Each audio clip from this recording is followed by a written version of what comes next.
Hello everybody and welcome back to a really awesome episode of Microsoft Flight Simulator in which we are going to be testing out the JustFlight's PA-28R Coronado PA-23 Aero Turbo.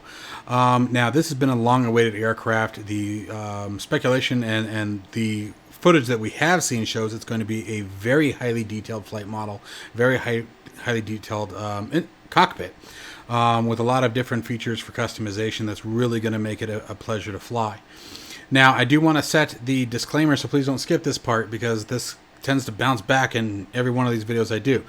I need you guys to keep in mind, I'm not a real pilot. I don't have any professional experience or really any experience at all with the P-28 other than, what we've seen thus far. And so my purpose of these reviews are from a first-time buyer, from someone who, like myself, got a link, hey, this aircraft's available, and you're going to spend the money on it, and my objective is, from these videos, to say, is the money worth it? Are you going to be able to learn from it? Are you going to be able to find true value in the money that you spend on this aircraft? Okay, so that's my goal here. So without further ado, let's just jump right into it. I'm not going to go too much over the exterior textures. Again, it's definitely in line with any of the other aircraft from Microsoft Flight Simulator. I say most of them. It looks absolutely fantastic. I mean, right down to the rivet detail. I mean, this thing looks beautiful. Look at the oil cap. I mean, or the oil cover. I mean, everything is just modeled just down to almost a microscopic level. So I can tell you right now that if graphics is the issue, they nailed it. Okay, so let's go ahead and jump into the seat and take a look at the cockpit, and then take a look at getting her started and do some flying around. All right, so stepping into the business end of this aircraft, as you can see here, it looks fantastic. I mean, like I said, everything is well modeled, although why do we have battery switches on? Let's change that. I'm not sure how that happened. But let's get these guys here. Let's move. Come on, come down. There we go. Move those guys down, and you know what it did? So the first time this is actually my second time doing this because I thought I had my recording going and I didn't. Luckily I caught it before I started the engine, but it remembered where everything was. I'll be damned. So there's a win right off the bat. It clearly is saving the aircraft state. So neat. Anyway, so taking a real quick look at the cockpit textures. I mean, I'm not going to go into too much detail. You guys can see for yourself. This looks amazing. They spared no detail. The armrest, the weathering on the armrest, the flight yoke on the captain's side. You can see it's worn on the left-hand side. Remember, that's where your hand's primarily going to be when flying an airplane. Your right hand's going to be over on the throttle quadrant. The weathering on the instruments, I mean, guys, again, I'm not going to go into too much talk about it. You guys can see for yourself. It looks great. They put a ton of effort into this. Checking out the doors, you can unlatch it, and then I think, see, how do we open it from the inside? I know we can close it. Maybe we have to use the panel? Which is fine. Totally fine.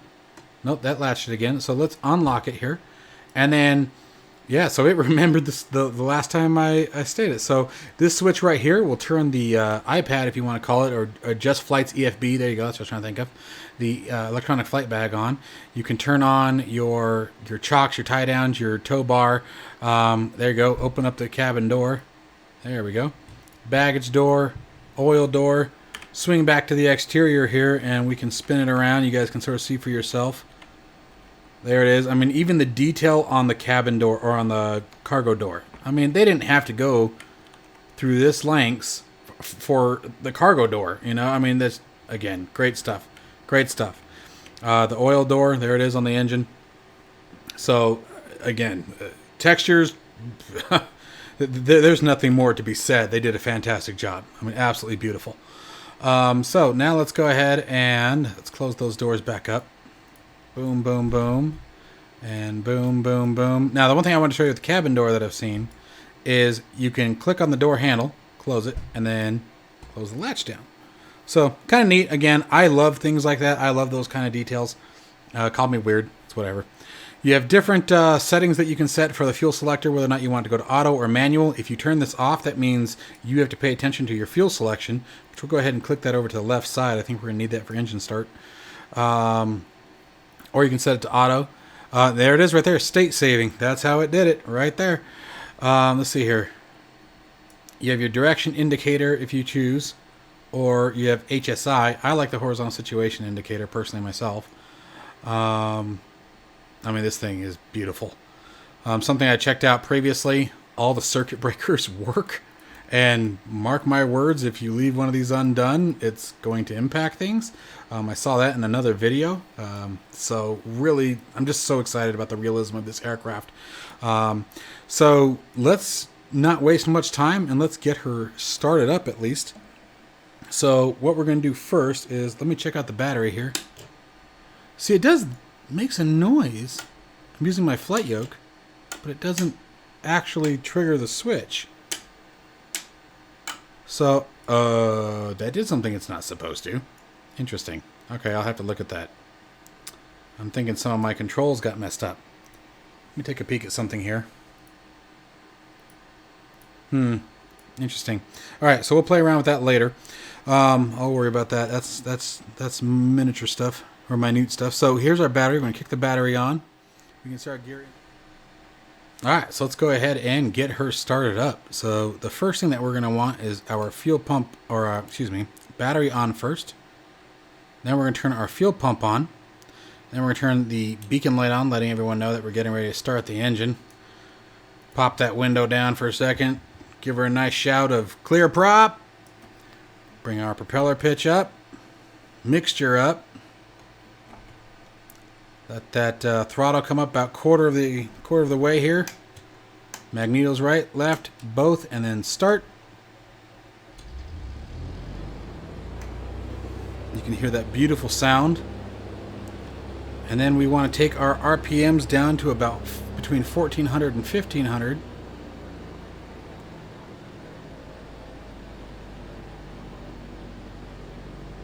And the throttle response is very nice, very, very easy to control it. We're going to make sure our oil temp is on the rise and oil pressure is on the rise. Oil pressure is looking good. Oil temp slowly rising. Love this. Absolutely love it. This thing's gorgeous. Turn our anti-collision light on. And let's turn the alternator on as well.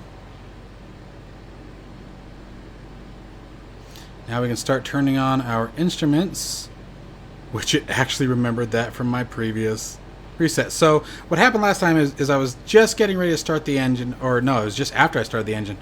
To give you guys an idea on how this state saving works, this is really cool. So I had started the engine, and I think I was getting ready for taxi, and it dawned on me that my recording wasn't going. But I had turned all these on. And then, so all I did was I hit the escape, hit restart, and this is how you see it when it loaded. So remember the aircraft's previous configuration. Alright, so to turn these on, you got this little switch back here. That's off, obviously. There's on. Again, same thing. This is actually test. So pull it back one. There's the on position. You can see the weathering on both sides. See it on our transponder. I even set the transponder code by default. This was 7,000. Let's turn our Garmin on, and then tapping it further increases the brightness.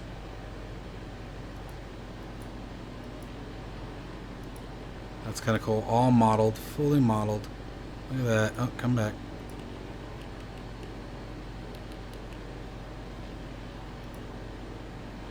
Now, let's move on down over here.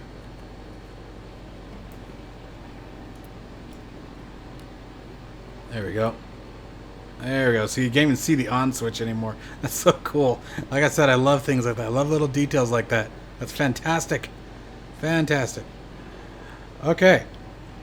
So I'm going to say now we're just about ready to do a taxi. Again, I'm not going for huge procedural accuracy here. I'm not a real pilot. I don't know enough about the Piper Aero 3 yet.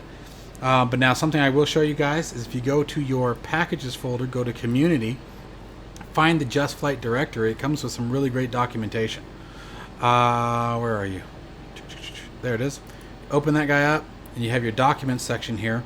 And you have the Microsoft Flight Simulator manual and the ODM manual, and it also comes with a paint kit in Photoshop format. So I'm definitely going to be playing around with that. And then here's what the documentation looks like. For example, your engine startup and taxi. This is taxi here, but everything's very nicely illustrated. And I'm really picky on documentation. You know, for any of you who has purchased my guides, you'll know that this is right in par with the way I like to do mine. So this is really awesome. So now we're going to go ahead and just get us ready for taxi at this point. I'm not going to focus too much about any of the other instruments. We're just going to get flying here. My objective is to see how it flies today. Alright, so get ready to roll out here. I'm going to turn the EFB off here. Get myself sort of situated. We're going to release the parking brake. Right down here. Whoa, and she has no problem moving.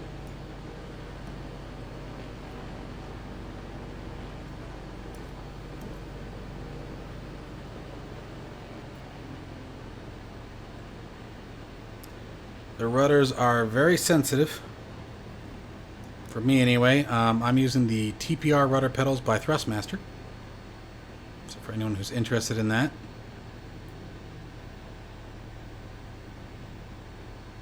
I love the bounce and the detail and the way it's rolling.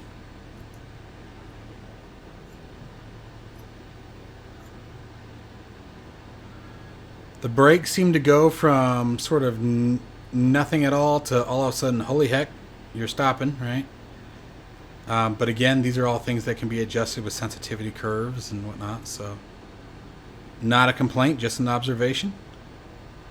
That's why I'm sort of taxiing weird. I'm not used to the pedals being quite this sensitive, but that's not a bad thing. It's definitely something that I can adjust. Just sort of getting the feel for things here.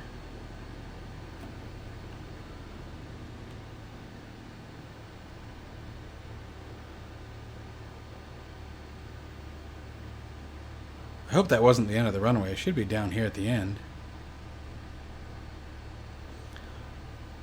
The graphics on the propeller spin look just perfect. I'm loving it.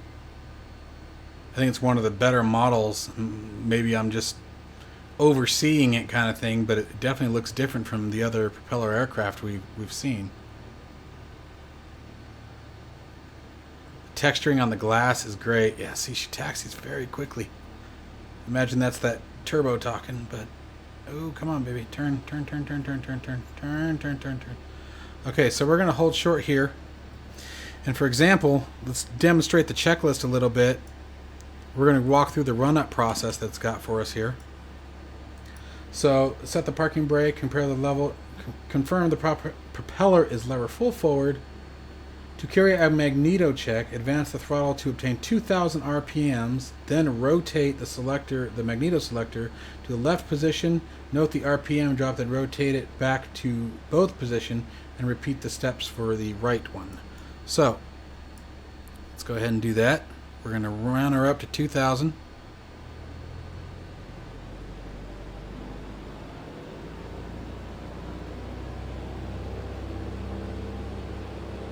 Okay, and now left.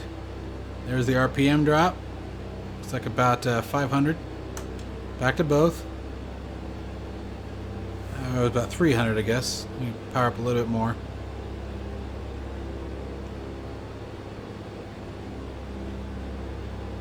Okay, and then going to the right Magneto. About the same. Back to both.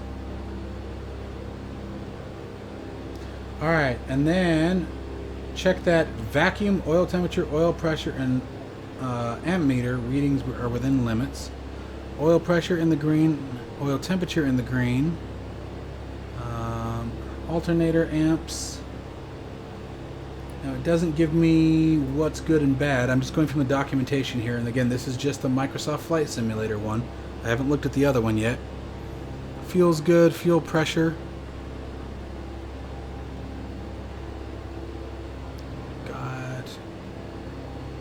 5 inches of mercury. Okay, so according to what I'm looking at here, it looks like we're good. Make sure the mixture lever is set to full rich and fuel selector is set to the fullest tank. Now let's find my fuel tanks. Okay, that's going to be these guys here. Well, there's fuel flow. Sorry, that's not right. Fuel flow, and that's manifold pressure. Where are my tanks at? Oh, they're right there. My fuel gallons. Switch it to the fullest tank. That's going to be the right tank at this point.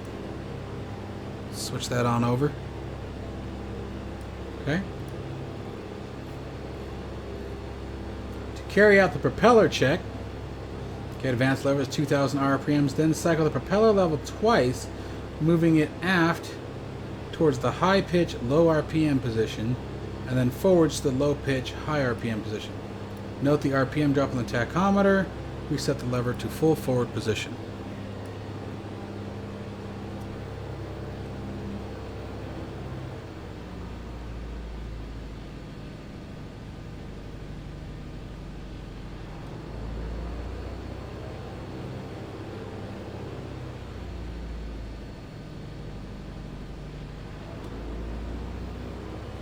Okay. To carry out the alternate error check, pull the alternate error knob and check that the manifold pressure doesn't drop, and then push it again.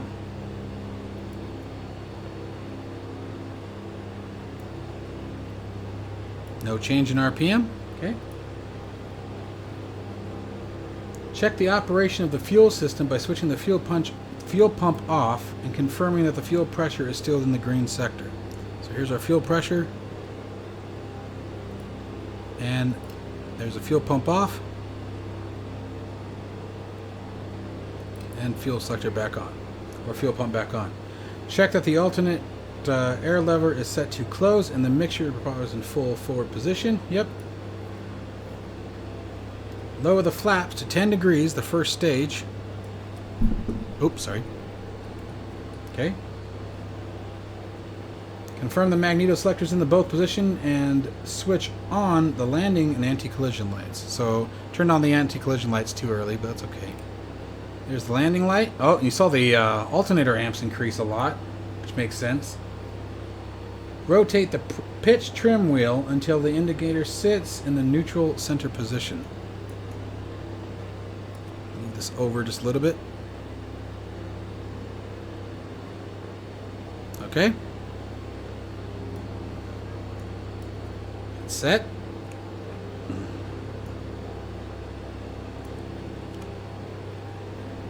Confirm that both doors are locked and that you have full and free movement of the flight controls. Something hitting the plane? Alright, so let's close up the window.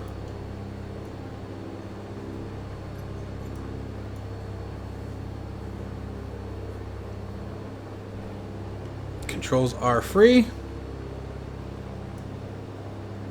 And then finally turn on the pitot heat.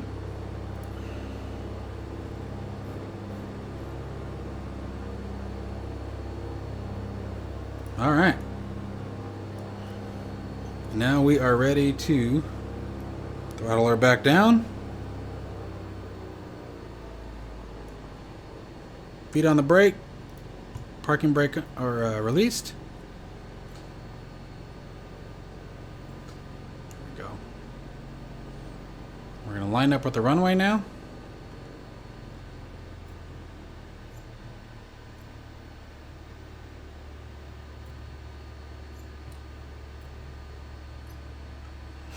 Yeah, these brakes are going to take some getting used to for me, that's for sure.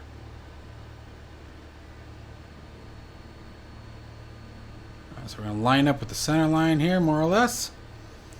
And power forward.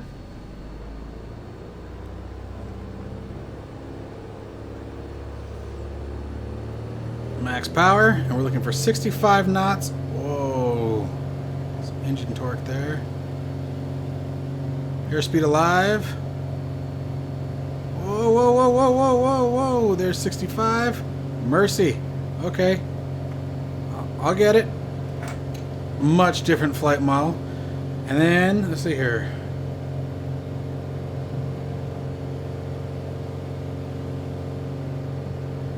So retract the flaps as we pass through 300 feet AGL. And we're supposed to maintain pitch angle to maintain about 90 knots of climb.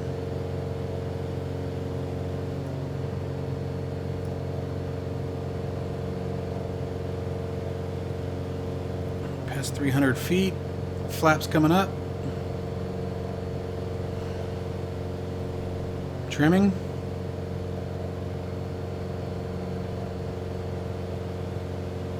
Okay, so right off the bat, clearly a much different flight model. You can see we're sort of bouncing around.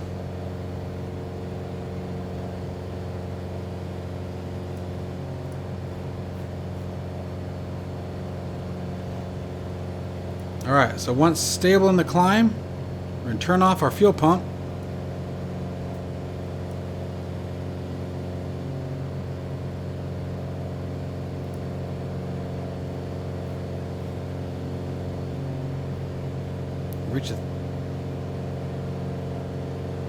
Turn off the landing light as we reach 1,000 feet.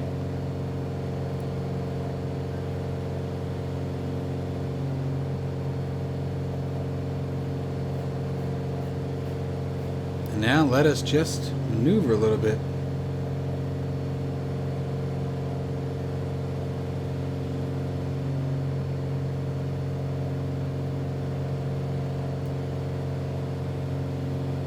Oops.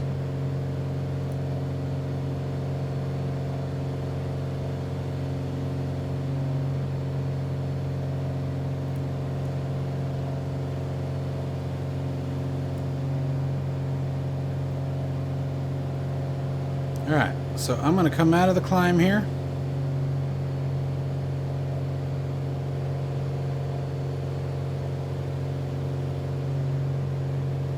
And I'm going to pull the throttle back to maintain about 23 inches of manifold pressure.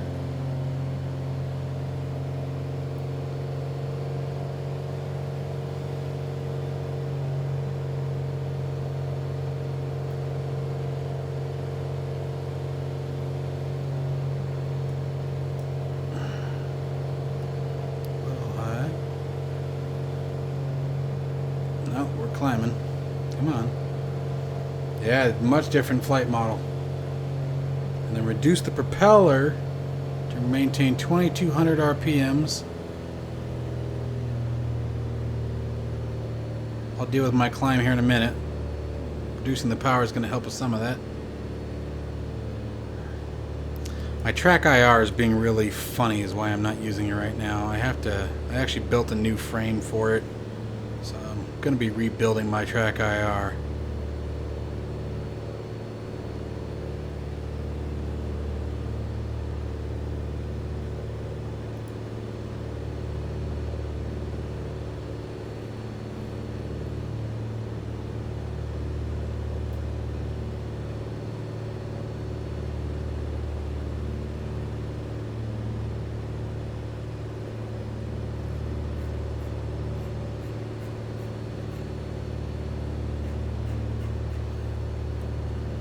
Pull the mixture back. Waiting for the choke.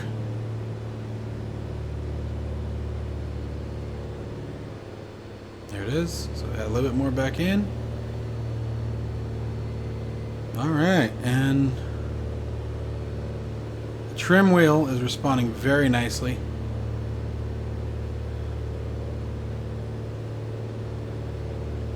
Gorgeous. No autopilot, as in I'm not using it, not that it's not here. It actually is here. It does have an autopilot down here. I'm not going to worry about that today.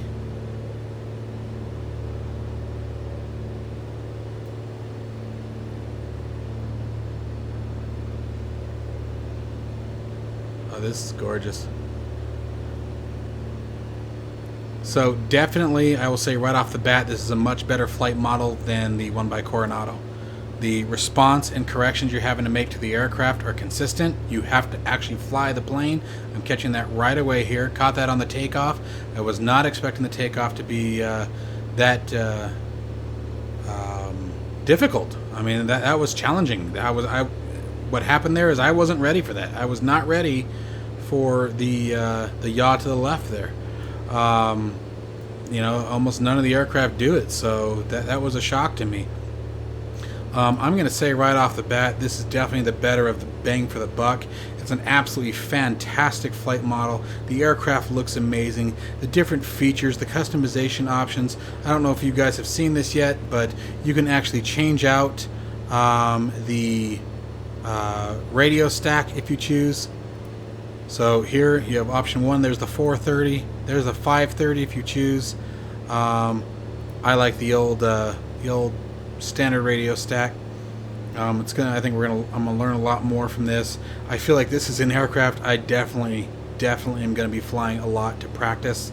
When, you know, especially now that I'm gonna be going through my ground school, this is gonna be intense, and I think this is the aircraft that's gonna help pave that way.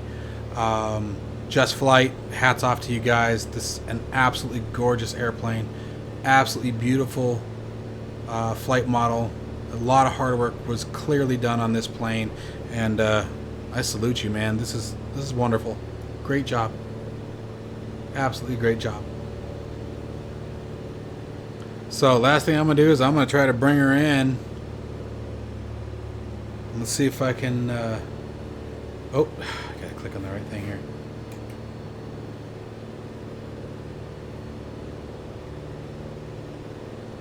Alright, so let's see here. We need to begin our descent. We're approximately blah blah blah. Okay. Move the propeller. So we want our propeller pitch fully forward. The high RPM. And then we want to reduce the throttle for 15 inches of manifold pressure. Probably help if I could see the manifold pressure. Let's see, that's gonna be right about there. Okay, starting our descent. And we're looking for about 500 feet. Hey, nailed that one. I love the sound. The sounds on this are wonderful.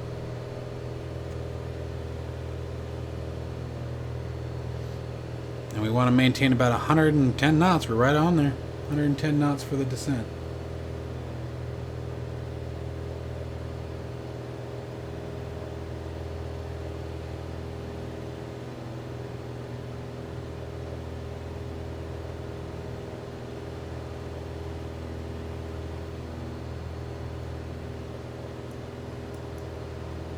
Alright, so we're approaching 1,000 feet. We want our landing light back on.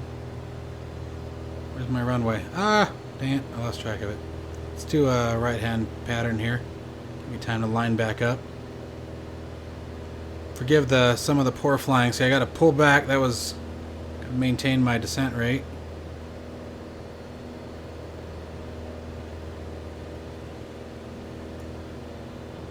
Yeah, I can't see it from there. Oh, descending again. It's a busy plane. You have to fly this plane, man. This is awesome. This is great.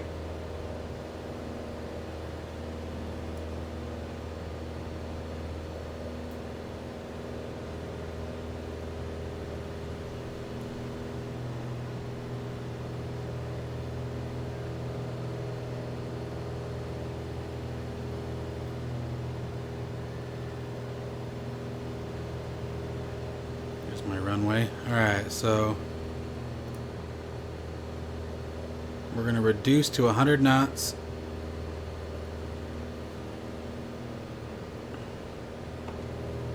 Get my mixture forward. There's my 100 knots. We can go flaps 10.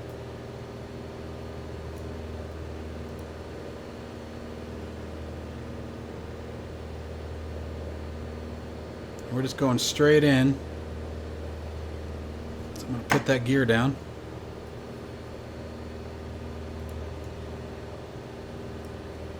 I thought I was putting the gear down. I gotta check some of my control mappings, like almost nothing's working.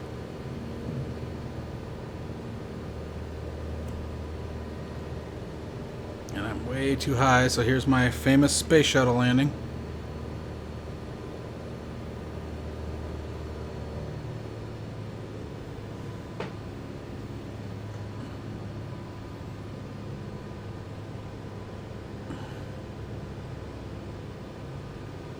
She's a fighter.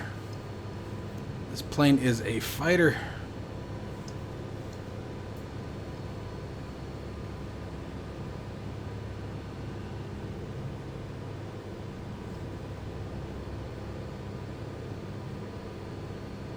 Alright, there's 85 knots. We can now do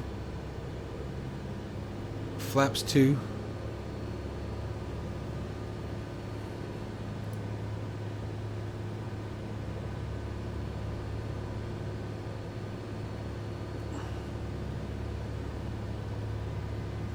And we can go full flaps, 75 knots for the approach.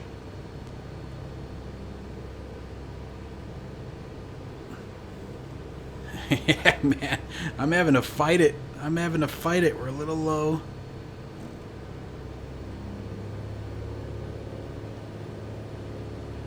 Oof, baby. You're gonna learn how to fly on this one, guys. You're gonna get a good experience on this. This is the most challenging I've seen in a very long time. This is really good. This is gonna set the bar. Okay, here we go. Pitching nose up. Oh baby, oh baby. Come on. Ooh, little bump.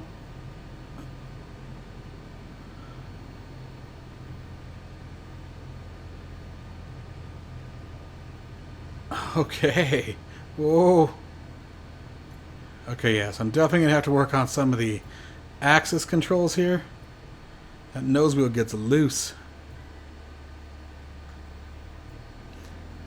Okay, so final thoughts, guys. I mean, I'm pretty sure you already know what I'm going to say. This was well worth the money. It was, I think, 45 bucks US. JustFlight.com's website. Hats off to them, guys. This is going to be a very fun airplane to fly, and probably by far, I would almost say it's the best GA aircraft currently available in Microsoft Flight Simulator. Amazing job, guys. Amazing. Just Flight, beautiful work. So anyway, I'm not going to keep repeating myself over and over again because I feel like that's all I'm doing at this point is drooling. I will see you guys up in the air with this bad boy. I'm going to be flying it a lot. I'm thinking the very next episode is going to be some Sky Park with it. So anyway, hope you guys enjoyed this. Let me know what you think about it down in the comments below. Be sure to hit that like and subscribe button, and I'll see you guys in the next one.